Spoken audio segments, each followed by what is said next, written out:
हम आपको 8.1 NCERT का जो सवाल है उसको हम बनाने जा रहे हैं। इसको बनाने से पहले हमने इससे पहले जो वीडियो डाला है वो वीडियो देखिएगा, तो ये सवाल बनाने में आपको थोड़ा भी दिक्कत नहीं होगा और उसी को यूज करके हम आपको सवाल बताएंगे और देखिएगा कितना इजी से बनेगा। बड़े इंटरेस्टेड चैप्टर है, काफ़ी ज़्यादा मन लगेगा। आप मन लगाकर मेरे साथ पढ़िए, मेरे साथ रहिए, हमसे जुड़े रहिए। यह जो चैप्टर है हर एक बच्चा का पसंदीदा चैप्टर है। ये समझ में आएगा तब, जब समझ में आपको ना आएगा तो फिर हर एक चैप्टर भी रहा होगा, टफ पड़ेगा, ज़्यादा डिफ़िकल्ट लगेगा। चलिए, तो हम NCERT का 8.1 का पहला जो सवाल है वो आपके पास अगर NCERT का बुक होगा तो आप भी अपना खोल करके सवाल देखिएगा। सवाल है पहला कि त्रिभुज ABC में जिसका कोण B समकोण है। तो सबसे पहले कहता है वो त्रिभुज ABC में कोण B समकोण है। तो पहले एक त्रिभुज हम लोग बनाएंगे। देखिएगा, एक त्रिभुज हम लोग बनाएंगे और देखिए पहले तो ये कहता है B समकोण है, तो भाई ये हमारा B समकोण हो गया। अब A कहाँ होगा, C कहाँ होगा, वो आपके ऊपर डिपेंड करता है। आप कहीं A रखिए, अब कहीं भी C रखिए, वो आपके ऊपर डिपेंड करता है, आप स्वतंत्र है। चलिए हम इसको C मान लेते हैं, इसको ये मान लेते हैं। अब हमारा जो यह समकोण त्रिभुज बना ABC बना। अब देखिए सवाल में आगे हम पढ़ते हैं, इसमें AB बराबर हो, गौर से देखिएगा, AB बराबर दिया हुआ है 24 सेंटीमीटर और BC आपको 7 सेंटीमीटर दिया हुआ है। अब कहता है निम्नलिखित का मान ज्ञात कीजिए। अब हो, इसमें देख लीजिए पहले क्या क्या निकालना है। इसमें आपको साइन A एवं कॉस A का मान निकालना है।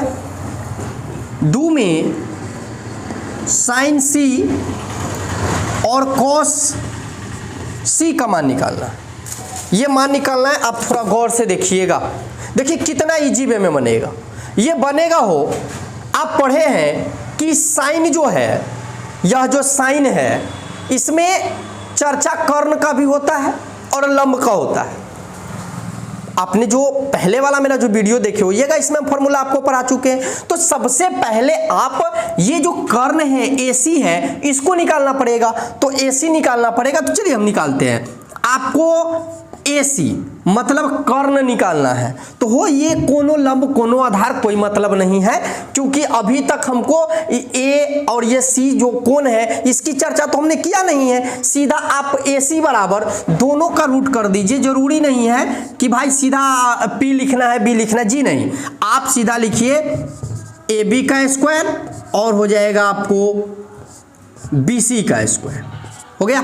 अब देखिए हमने रूट क्यों चढ़ाया, आपको पता ही होगा, क्योंकि इधर स्क्वायर था तो इधर तो रूट चढ़ेगा ही। स्क्वायर इधर आता है ना तो रूट हो जाता है। रूट का मतलब होता है कि जो संख्या दिया हुआ है उसका 1/2। तो 1/2 लिखना थोड़ा दिक्कत होती है ना, बच्चा को समझ में नहीं आता है, बच्चा को बाउंस करके निकल जाती है। इसलिए आपको बाउंस ना करे, आपको समझ में आए, इसीलिए हमने डायरेक्ट समझाते हैं आपको कि इधर रूट रहे, इधर स्क्वायर रहे तो इधर आएगा तो रूट हो जाएगा। अब देखिए अब क्या है, अब AB आपको दिया हुआ है 24, तो इसका स्क्वायर हो 7 है तो इसका स्क्वायर। अब 24 का स्क्वायर, अब 24 का स्क्वायर करना है। तो जिन बच्चा को ना आता है कि भाई 24 का स्क्वायर क्या होगा, तो इसको आप 2 बार गुना करना है। तो चलिए हम आपको दिखा देते हैं, हम डायरेक्ट लिख देंगे तो बच्चा कहेगा डायरेक्ट कहाँ से आ गया, पता नहीं, समझ में नहीं आ रहा है सर, बताए हैं लेकिन समझ में नहीं आ रहा है। तो हमें समझना है, हमको ना आपको समझाना है, जैसे भी समझाए। अब देखिए 24 है तो अगर आपको गुना तो आता ही होगा, क्योंकि आप 10th क्लास में पढ़ते हैं। 4 चौका 16, और शॉर्टकट में गुना करेंगे। 4 चौका 16 और उसके बाद 4 दूना 8 1 9, फिर 4 दूना 8 और 2 दूना 4, ये 6 76 576। तो 576 हम आपको गुना करके बताते हैं कि ये जो 24 है इसका स्क्वायर करना है, ठीक है। आप लोग को हंसी भी आ रही होगी, है ना। तो मैथ है ना, एक छोटी सी कहावत है, माथा में टीस तब मैथमेटिक्स। जब तक आपके माथा में टीस नहीं मारेगा तब तक आप मैथ नहीं पढ़ पाइए, है ना। मैथ जितना आसान है उतना टफ है, इसलिए काफ़ी बढ़िया से पढ़िए। आप लोग गौर से देखिएगा।